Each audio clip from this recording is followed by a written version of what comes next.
Hello, everyone. Welcome back. I'm Robert Ferringo with DocSports.com, here with Raphael Esparza for your midweek college hoops handicapping extravaganza. Today, we're going to be breaking down Wednesday's top college basketball action. Remember that you can go to www.docsports.com and you can click the link above or below and get $60 free to use for the handicapper of your choice. Raphael's college basketball picks, my garbage college basketball picks lately, or any other handicapper on the site in any sport that you would like. Raphael, we're going to get it started in the SEC as always. I feel like that's our Wednesday tradition here for the Hoops handicapping extravaganza. But we're going to get started with what I think is the best game of the night, really. We have LSU headed to Alabama, ranked LSU team. Coming off a loss last weekend, kind of a surprising home loss. They opened as nearly a double-digit favorite against Arkansas and lost that game outright. Their shaky offense appears to be catching up with them just a little bit. Alabama actually favored in this game, even though they haven't been playing very well. They're 3-5 and they're straight up in their last 8 games. They've been taking on water, and they've lost 3 straight games. Do you think Alabama deserves to be favored in this game, Raphael, coming off 3 straight L's? It's hard for me to say yes, and it's hard for me to say no. I mean, Bama just out-rebound against Arkansas at home. I think that was when you're at home, you should always control the boards. Control the boards and hit your free throws. That's period when you're at home, and they couldn't do both. They shot poorly from the three-point lane. I think they shot, 5 for 19 against Arkansas's garbage defense. Again, at home. So I understand why Bama is the favorite. It opened up at 2.5. Now it's around 4.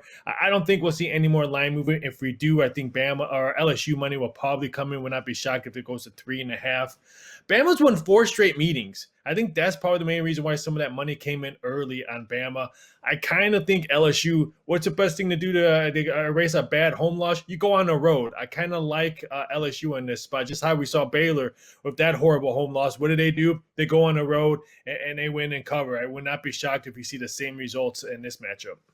It's really interesting because this feels like deja vu. I think it was a couple of weeks ago that we had LSU going to Florida in a similar situation. They were posted as a 3-point road underdog against what was and is a worse Florida team. And you were saying pretty much the same things, that you like the value of getting LSU with the points, and that's what I'm hearing here. In that game 2 weeks ago, I liked Florida and was wrong. In this game, this going on tonight, I like Alabama. They have been taking on water. They do have the 3 straight losses, but I think that makes them a little bit desperate in this game. They need to get something going. This is the same team that beat Gonzaga, that beat Houston when Houston was at full strength, that beat Tennessee. They've been more impressive against common opponents like LSU. I still just don't buy LSU. They're a very good team. Love the athleticism, love the defense. But they're shaky offensively. They can go through some spurts of being real ugly offensively because I don't feel like they have a real go-to guy, just somebody they can turn to for a bucket. I think that this team is a little bit overrated. I just think Alabama is going to come to play. All right, it would not shock me because really quickly, it would not shock me as we're speaking right now. 3.5s are popping down on this game. So I don't know if the listeners are jumping on this game, seeing if you can turn your garbage plays around. Just post your plays on social media. Everyone wins on gambling Twitter. Ferringo, don't you know that? Again, I would not be shocked if this number continues. I bet 4 was just a little bit too high. All right, staying in the SEC, second game, we got Kentucky. Remember them?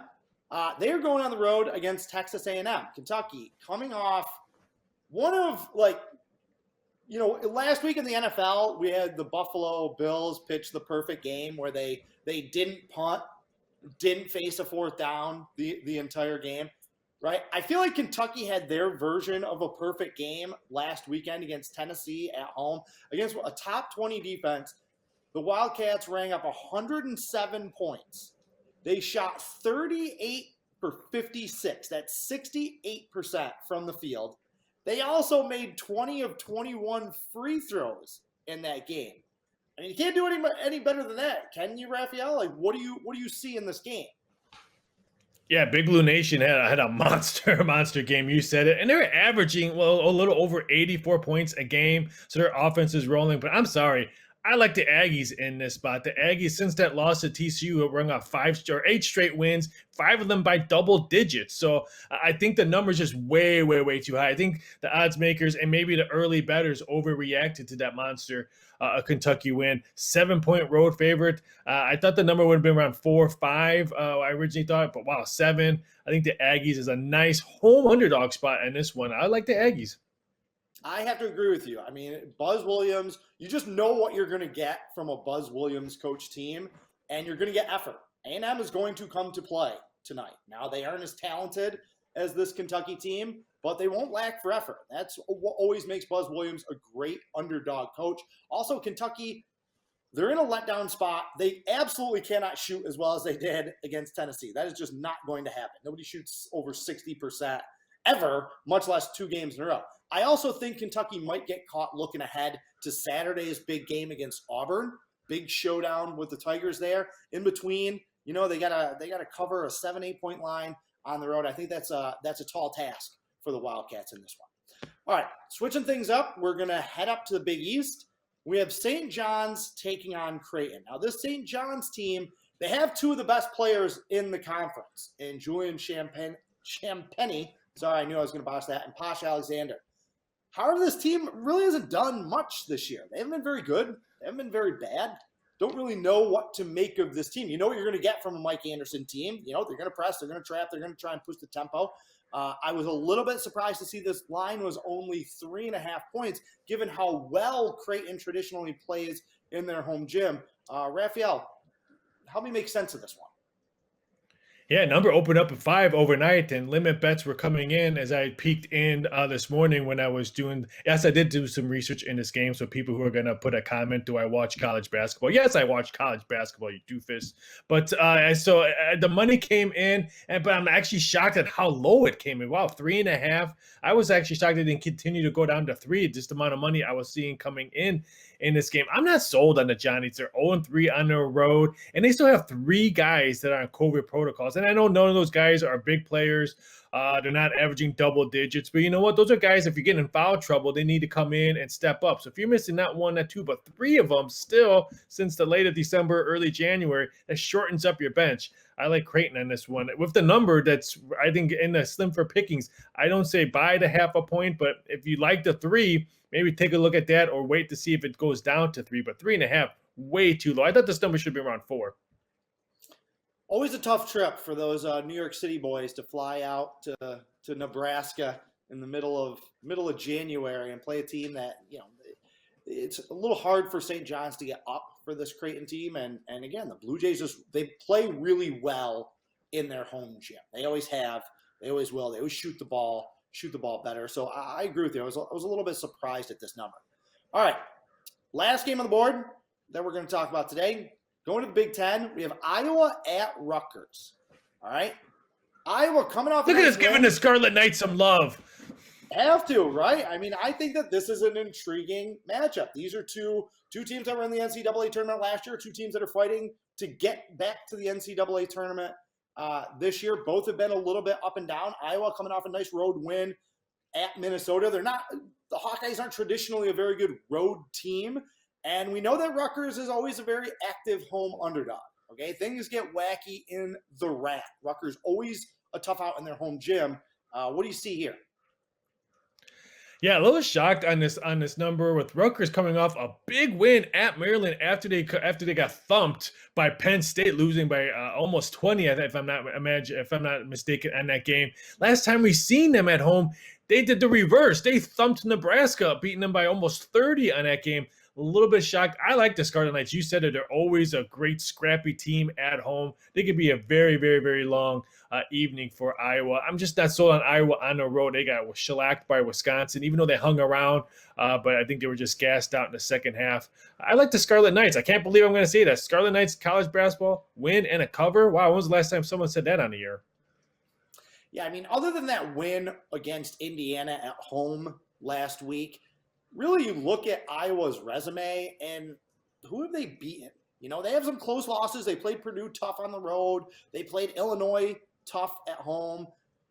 They don't have any big wins. Like, I don't think they deserve to be road favorites in here. They beat Minnesota. Okay, Minnesota, they're overachieving this year, but that's not a great road win, I would say. I just haven't seen it from the Hawkeyes this year.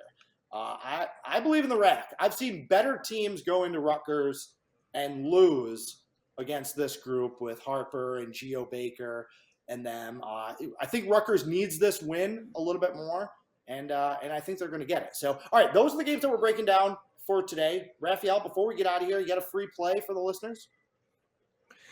Yeah, I'll go with a late. Well, I shouldn't say a super late game. I'm going to take Wyoming, laying the big wood against San Jose State. Wyoming has a tougher schedule coming up. I'll lay the 17 and a half in this one. This one could be an ugly game. I think Wyoming is going to be able to control the boards. If they can hit their 3-ball, this would be lights out early. Wyoming wins easily tonight against the Spartans of San Jose State. All right, my free play is the game that we just talked about. I'm going to give you Rutgers. Take the 3 points. Honestly, I feel good about a money line play here. I think Rutgers is going to win this game. Like I said, Iowa has not been impressive. Iowa's never impressive on the road. So the idea of them getting back-to-back road wins at the barn and the Rack in the same week, I just don't see that happening. But like I said, for me, it's about motivation. I think Rutgers is the more desperate team. Outside of that egg that they laid against Penn State, as you mentioned, they have been playing better as they've gotten a little bit healthier. I just think they need this win, and I think they're going to get it. Take Rutgers. All right.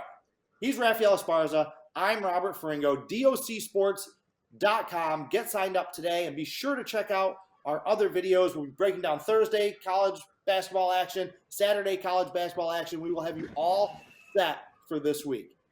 Until the next time, Carpe Diem. Good luck.